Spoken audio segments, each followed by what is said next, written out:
Hey guys, what's up? Welcome everybody back to a brand new video on the channel. So today is going to be how to rank up very fast in Black Ops Cold War Zombies and obtain that sweet, precious Aetherium crystal. Now, for those of you who are unfamiliar with how Black Ops Cold War Zombies works, you essentially need a lot of Aetherium crystal to upgrade all of the peripherals in your menu, such as weapon classes, perks, and everything of that nature. To be at your best in Cold War Zombies, you need two things. You need a lot of XP so that you unlock these things and can even upgrade them in the first place, and then you need a lot of the currency Aetherium crystal to manifest said upgrades. So today we're going to be going through a little strategy that I found to farm a lot of Aetherium crystal, and it also should give you a ton of XP. So it's not only helpful for ranking up fast, but again attaining this crystal as efficiently as quickly as possible. I'm going to show you how to set up the strat and how I run it and what tips I think would be helpful. But if you guys do end up enjoying today's video, I would really appreciate if you could give it a like rating. Make sure to subscribe if you are brand new to the channel.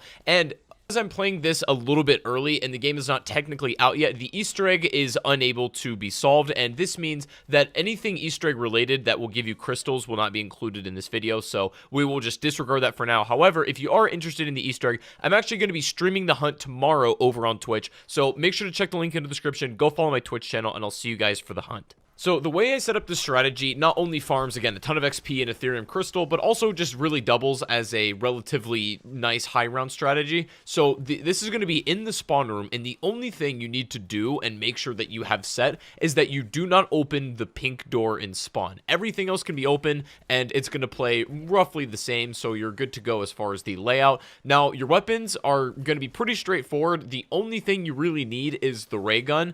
You can run a secondary, and that is going to help. I am going to recommend the base wonder weapon, as the elementals haven't been solved at the time of me recording this video, but the elemental wonder weapon, or the base version of it, is not too bad as a secondary get out of jail free card. It's not nearly as good as the ray gun, however. You're also going to want to make sure your ray gun eventually is upgraded to tier 3, because the zombies do have a health cap somewhere in this game, like around the 30s or 40s or so. Their health seems to cap out a bit, and the ray gun, as long as it's fully upgraded to tier 3, should be able to take care of them with really no problem. Now, they are going to take a few shots to go down, but again, it's pretty much the best gun in the game right now. My experience running this strategy comes down to a few things: patience, timing, resource management, and movement. So all of your resources that you need to manage throughout this strat are going to be vitally important, and if you let one slip, then you increase the odds of you going down or dying by just something extremely annoying. So in terms of resource management, the number one thing you're going to have to watch is your armor, as around 51 or 52, the super sprinters are going to come out, and believe me, if you're watching the gameplay and you think the zombies look abnormally fast, you're not tripping. This is actually how quick they get when you get round 50 plus, and they become like more increasing in the ratio of the horde over time. So there will still be like some regularly running zombies, but the more you go on, the more in the horde are going to be these absolutely cracked out super sprinters. It's insane. The best way to combat the super sprinters is with good movement and great spacing. That's what you have to do. You have to put as much distance between you and the super sprinters as humanly possible, because also relating to your resource management, you have to manage your scraps very, very precisely. The cool thing about this is that this strat relies a lot on the chopper gunner, which is fine, and it only costs 250 of the rare scrap. And you might think that sounds like a lot, but once you get around this sort of round, you're gonna have it within the thousands pretty much at all points. And the chopper gunner should be used for a few things: not only getting yourself out of a tough situation if you are about to go down and you have no other safety nets, you need to pull out a chopper gunner, as you will be safe. Also, when the big toxic boss zombie spawns in, you have to use a chopper gunner on them too.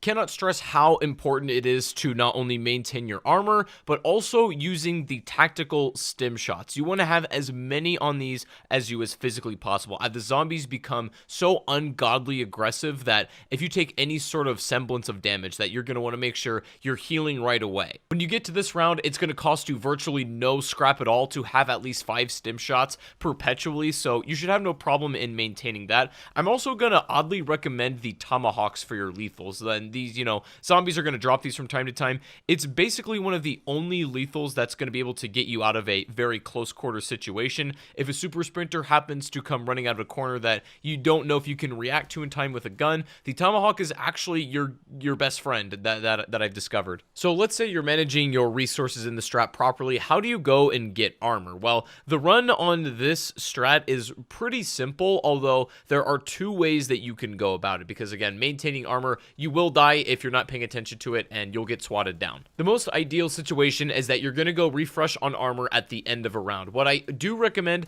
is not ending the round exactly if possible, but saving one zombie if you can. It's going to make this process a lot easier as time is of the essence, but you're going to have to go downstairs using this route and then go to the only armor station in existence in D Machine, at least as of the time you're recording this video. That might change, but you have to come down here and purchase armor. You need to do it as quickly as possible. You don't even have to be that close to the machine, and you can either choose to come up this route through the rest of the medical bay, as I'm doing on screen right now, or you can literally go to the left of the armor machine and take the fast travel back up to the Nocturne Totem portion, and then back right out to the main center of the map where we just were. Both of these routes have problems though. If you choose to go through the medical bay, it can easily be overran, and it can be very difficult to purchase armor if you're even slightly late, and you can get swarmed if you're getting into the tighter hallways going forward. And also, the fast travel is not always the best play either, as if you get really unlucky spawns,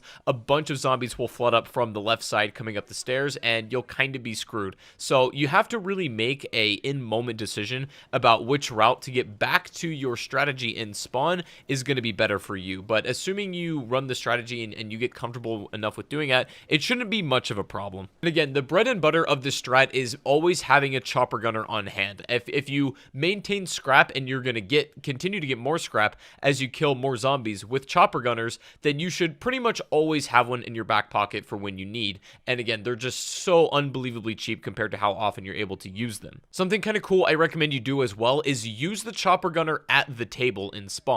The reason you want to do this is when you come out of the chopper gunner, you have a few seconds of relief, of brevity that you can use to, reorient yourselves. The zombies won't immediately track on you. You can use that small few seconds of mercy to buy another chopper gunner, and I found this to be unbelievably effective. Now, assuming that doesn't work for you and you still got to buy yourself some more time, I'm going to recommend the field upgrade Aether Shroud. This will hide you in a zombie blood for roughly 5 seconds. If you upgrade it, it'll be about 8 seconds, and this will give you more than enough time to go through those crafting menus and either build another chopper gunner or other stem shots or whatever you may need. Another thing to watch out for in this strat is your tacticals getting swapped out by just random equipment on the ground. Oftentimes, I'll try to go and use a stem shot and it'll pull out a stun grenade because I accidentally picked it up, I guess, when I was running across the map and maybe trying to reload. So that's another thing to always keep an eye on, is look down to see what tactical and lethal you have. And if you do happen to get extremely lucky, every once in a while, zombies will drop a self-revive. It'll be a little purple pack,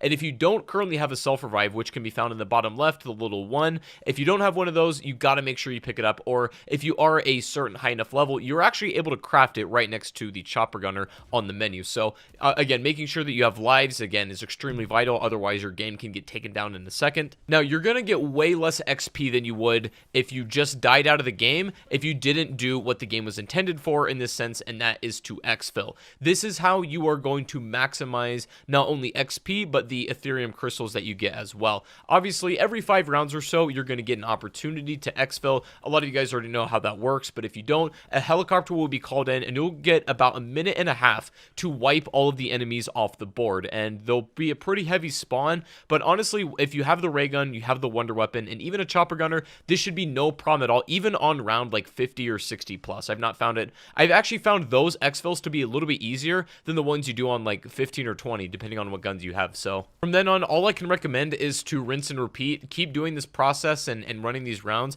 for as long and as many times as you can, and you are going to end up with an absolutely insane amount of XP and Aetherium crystal. You will be upgraded before you even know it. Also, feel free to experiment with any strat of your own or some variations on this particular strat, and let me know in the comment section what works for you and what doesn't work. Again, I'm going to be sort of updating this as we go along. There's going to be a meta eventually that's discovered when the game fully comes out, and the Easter egg is solved that will probably grant you the most Aetherium crystal the most quickly. But the good news is that you pretty much only need to get these once for your upgrades, and it's completely permanent. So this should be the best like short-term solution. But I hope this was able to help a little bit. I hope you guys enjoyed the video today, and I also again will be streaming the Easter egg hunt tomorrow on Twitch, so make sure to follow that if you don't already. And I'm also going to be posting a lot more videos on this channel of like guides. I'm going to show you how to upgrade the wonder weapons, and I'll also have some solo Easter egg tutorials for the full main quest here very shortly on the channel as well. So a lot of cool stuff coming your way. Make sure to subscribe if you guys have not done already. But anyways, guys, I really do want to thank you so much for watching, and I hope you guys are enjoying Cold War Zombies as much as I am. I'm looking forward to playing this a lot more,